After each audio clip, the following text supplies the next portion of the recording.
Hello बच्चों, स्वागत है आप सभी का एक नई वीडियो में। इससे पिछली वीडियोस में हमने प्लांट किंगडम के अलग अलग जो ग्रुप्स हैं उनके बारे में पढ़ा था, जिनमें एल्गी, फिर ब्रायोफाइट और टेरिडोफाइट्स के बारे में हमने पढ़ लिया था। आज की इस वीडियो में हम बात करने वाले हैं जिम्नोस्पर्म्स की, अनावर्तबीजी। इसके बाद हम बात करेंगे एंजियोस्पर्म्स की। लेकिन जिम्नोस्पर्म और एंजियोस्पर्म में कुछ सिमिलैरिटीज हैं और कुछ डिसिमिलैरिटीज भी हैं।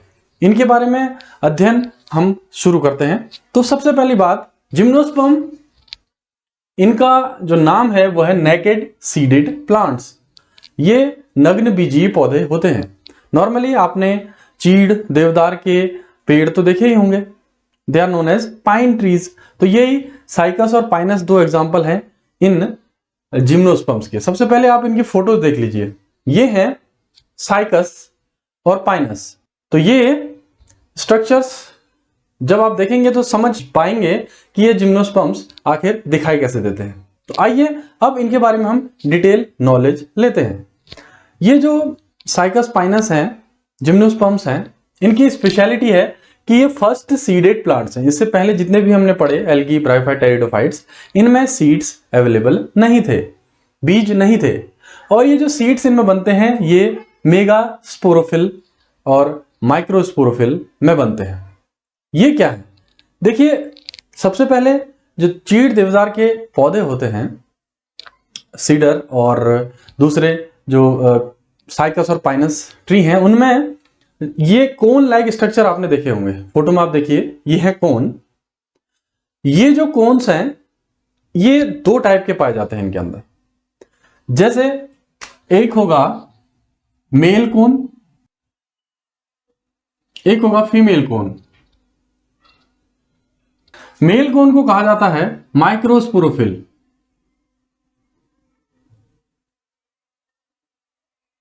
और फीमेल कोन को यहां कहा जाता है मेगास्पोरोफिल।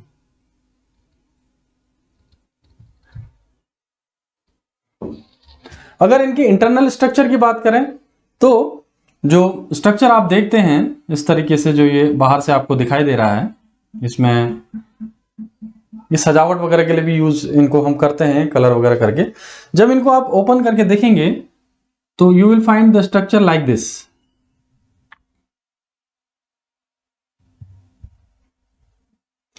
ये है मेल कोन माइक्रोस्पोरोफिल। ये जो पत्तियां जैसे आप देख रहे हैं, हार्ड ब्राउन कलर की जो होती हैं स्ट्रक्चर्स, इनको हम कहते हैं माइक्रोस्पोरोफिल।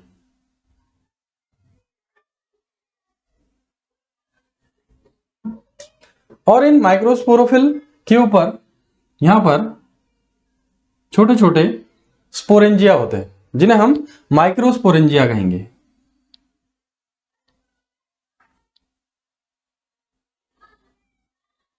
माइक्रोस्पोरेंजिया।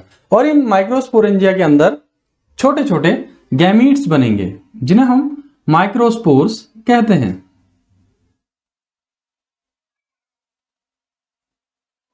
या पोलन ग्रेन भी इन्हें कहा जा सकता है।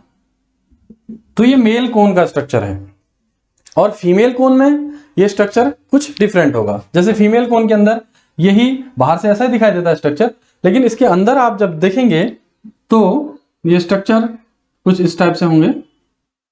ये है स्पोरोफिल और इनमें बड़े बड़े स्पोरेंजिया पाए जाएंगे। ये हैं मेगास्पोरोफिल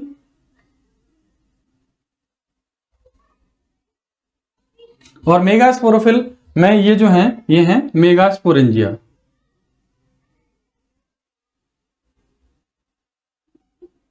और इन मेगास्पोरेंजिया के अंदर मियोसिस के द्वारा छोटे छोटे स्ट्रक्चर्स बनते हैं और इनमें मेगास्पोर्स बनेंगे,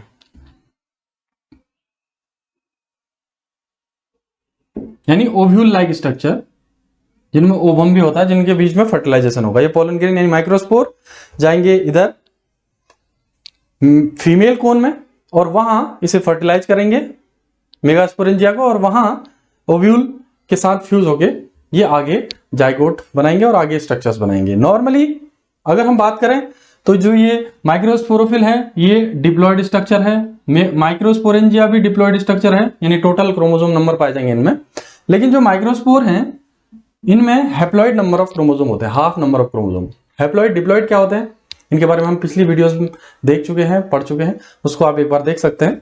तो ये हाफ नंबर ऑफ क्रोमोसोम है हैप्लॉइड स्ट्रक्चर माइक्रोस्पोर, और मेगास्पोर भी ऐसे ही हाफ नंबर ऑफ क्रोमोसोम लिए हुए हैं, क्योंकि ये मियोसिस के द्वारा बने हुए हैं और ये गैमीट्स बने हैं जिनसे सेक्सुअल रिप्रोडक्शन इनमें फ्यूचर में होगा। और यही ये जो ओव्यूल है, ये मेगास्पोर है, ये बीज यानी सीड में कन्वर्ट हो जाता है। ये भी 2n और ये भी 2n। तो थोड़ा सा हम यहां पर डिटेल में चले गए हैं कि ये जो कोन्स हैं, मेल कोन और फीमेल कोन, इनके अंदर कौन कौन सी संरचनाएं पाई जाती हैं, स्ट्रक्चर्स पाए जाते हैं। तो ये सेक्सुअली रिप्रोड्यूसिंग स्ट्रक्चर है। और ये जो जिम्नोस्पर्म्स और एंजियोस्पर्म्स हैं, इन्हें फेनेरोगैम्स में रखा गया है।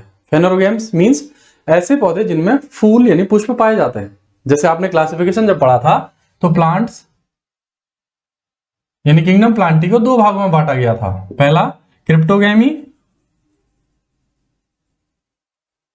और दूसरा फेनेरोगैमी।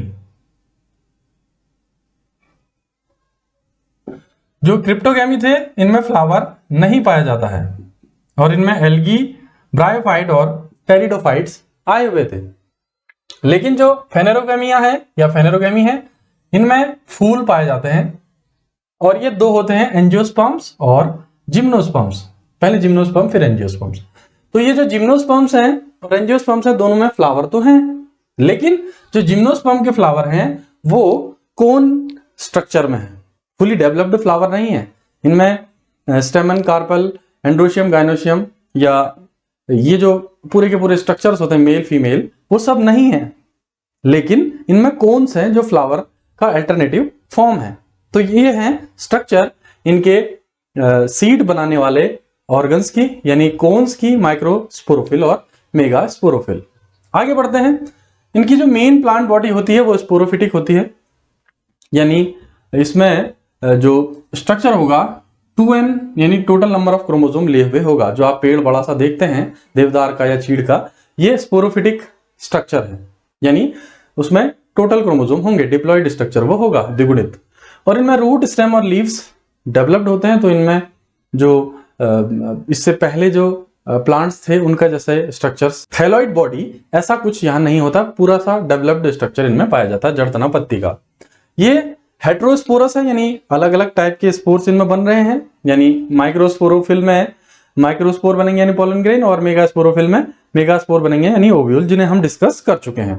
इसके बाद इनका रूट सिस्टम फुली डेवलप्ड होगा, वेस्कुलर बंडल्स भी फुली डेवलप्ड होंगे, जाइलम फ्लोएम सब पाए जाएंगे। रूट सिस्टम में जो मेन रूट का स्ट्रक्चर है वो सब प्राइमरी, सेकेंडरी, टर्सरी रूट्स, ये सब स्ट्रक्चर्स पाए जाएंगे। इनमें एक स्पेशल कैरेक्टर और है कि ये सिम्बायोसिस दिखाते हैं, सिम्बायोटिक रिलेशनशिप, यानी एक दूसरे को मदद करना।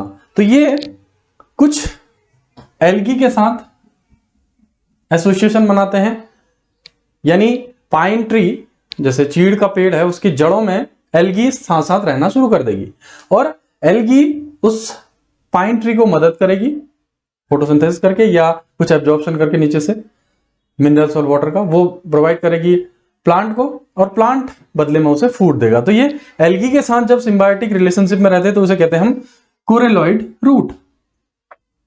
और जब ये पेड़ या उनकी जड़ें फंगस के साथ रिलेशनशिप में रहते हैं, सिम्बायोटिक रिलेशनशिप जिसमें दोनों एक दूसरे को बेनिफिट देते हैं, तो उसे कहते हैं हम माइकोराइजा।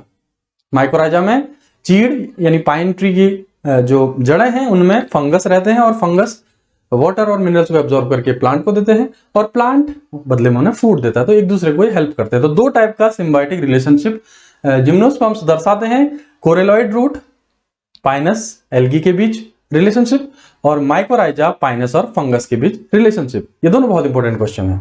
इसके बाद इनमें डाइमॉर्फिक लीव्स होती हैं, दो टाइप से दिखने वाली पत्तियां, और ये जो डाइमॉर्फिक लीव्स हैं इनमें या तो फॉलिएज लीफ पाई जाएंगी, नॉर्मल होती हैं, ग्रीन होती हैं और पिंड होती हैं, और या स्केली लीव्स हो सकती हैं, स्मॉल और डेसिडियस यानी पतझड़ी होती हैं। इन दोनों में आप अंतर इन चित्रों में देख सकते हैं। ये फॉलिएज लीफ और स्केली लीफ है। इन फोटोज में आप आसानी से दोनों के बीच अंतर देख सकते हैं। इसके अलावा इनमें पत्तियों में दो विशेष कैरेक्टर्स भी पाए जाते हैं। पहला कैरेक्टर है, इनमें सनकन स्टोमेटा पाए जाते हैं। नॉर्मल स्टोमेटा इनके लीव्स के अंडर सरफेस में नहीं होते हैं। इनकी लीव्स आप देखेंगे चीड़ की जो पत्तियां हैं वो तो ऐसी होती हैं, बिल्कुल पिंड सुई जैसी, तो उनमें स्टोमेटा नहीं होते हैं। एक्चुअली ये बहुत हाई एल्टीट्यूड वाले रीजन में रहते हैं जहां इवेपोरेशन बहुत ज्यादा हो सकता है और वाटर स्कर्सिटी के कारण, वाटर की कमी के कारण प्लांट मर सकता है। इसलिए अपनी लीव्स को, जहां बर्फ वगैरह पड़ती है वहां को ज्यादा होते हैं, तो अपने लीव को ये पिन के रूप में मॉडिफाई कर लेते हैं। कांटेदार पत्ती, बहुत स्पाइनी टाइप की होती है वो। तो ये जो पत्तियां हैं इनमें स्टोमेटा धसे हुए रहते हैं अंदर, वो इवेपोरेशन बहुत कम, न्यून मतलब करते ही नहीं है, जिससे कि ये प्लांट जीवित रह सकते हैं ऐसे कंडीशंस में। तो इनके स्टोमेटा अंदर की तरफ धसे रहते हैं, that is why they are known as sunken stomata. दूसरा, इनकी जो पत्ती की चारों तरफ जो लेयर है जिसे हम क्यूटिकल कहते हैं, वो क्यूटिकल की लेयर बहुत मोटी होती है, जिससे कि इवेपोरेशन ना हो सके इजीली और प्लांट सेव रह सके। तो ये दो स्पेशल कैरेक्टर्स इनकी पत्तियों में सनकन स्टोमेटा पाए जाते हैं और इनमें थिक मोटी क्यूटिकल की लेयर पाई जाती है। तो जो फ्लावर्स हैं यानी कोन्स हैं वो यूनिसेक्सुअल होंगे, मेल अलग और फीमेल अलग। तो ये हैं जनरल कैरेक्टर्स जिम्नोस्पर्म पौधे के। अब हम बात करते हैं कि जिम्नोस्पर्म और एंजियोस्पर्म के बीच अंतर क्या होता है। देखिए मेन अंतर क्या है कि जो जिम्नोस्पर्म के स्पोरोफिल हैं वो कुछ ऐसे हैं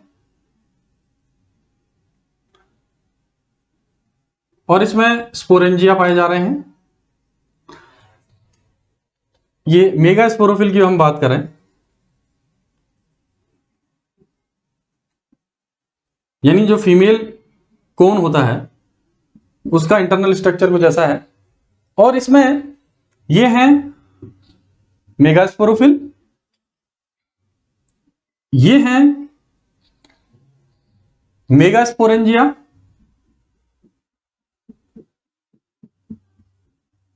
और इनके अंदर बनेंगे मेगास्पोर। अब ये जो मेगास्पोर हैं आफ्टर फर्टिलाइजेशन ये डायरेक्टली बना देंगे सीड। जब इसमें पॉलन ग्रेन्स आएंगे यानी माइक्रोस्पोर आएंगे तो ये फर्टिलाइज होगा, जाइगोट बना देगा और यही जाइगोट अल्टीमेटली बना देगा सीड। लेकिन अंतर कहां है ये हम बात करेंगे। अब एंजियोस्पर्म की बात करें तो वहां पर ये स्पोरोफिल की जगह वहां पाया जाता है फीमेल स्ट्रक्चर,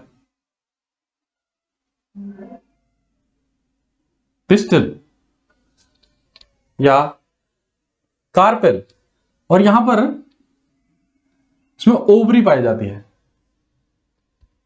ओवरी के अंदर होता है ओव्यूल,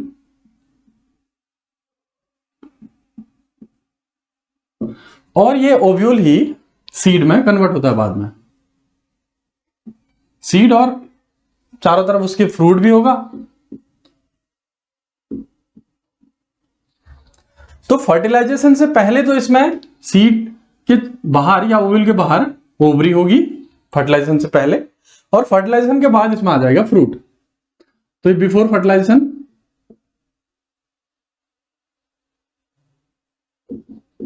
ओवरी को अपने चारों तरफ लिए रहेगा और आफ्टर फर्टिलाइजेशन फ्रूट को अपने चारों तरफ लिए रहेगा। तो ये मेन अंतर है कि इनकी जो एंजियोस्पर्म्स हैं, इनके जो सीड हैं वो हमेशा कवर्ड रहेंगे बिफोर फर्टिलाइजेशन ओवरी से और आफ्टर फर्टिलाइजेशन फ्रूट से। लेकिन जो ये जिम्नोस्पर्म्स हैं, जिम्नोस्पर्म के सीड इन ओवरी और फ्रूट से कवर्ड नहीं रहते हैं, ये नेकेड रहते हैं। That is why they are called it naked seeded plants. और ये एंजियोस्पर्म इसलिए कहलाते हैं क्योंकि इनके अंदर कोई आवरण होता है ओवरी या फ्रूट का। That is why they are called angiosperm, आवर्त बीजी और ये अनावर्त बीजी। तो ये है मेन डिफरेंस जिम्नोस्पर्म और एंजियोस्पर्म में कि सीड यहां पर नग्न अवस्था में रहता है नेकेड और यहां पर सीड कवर्ड रहता है।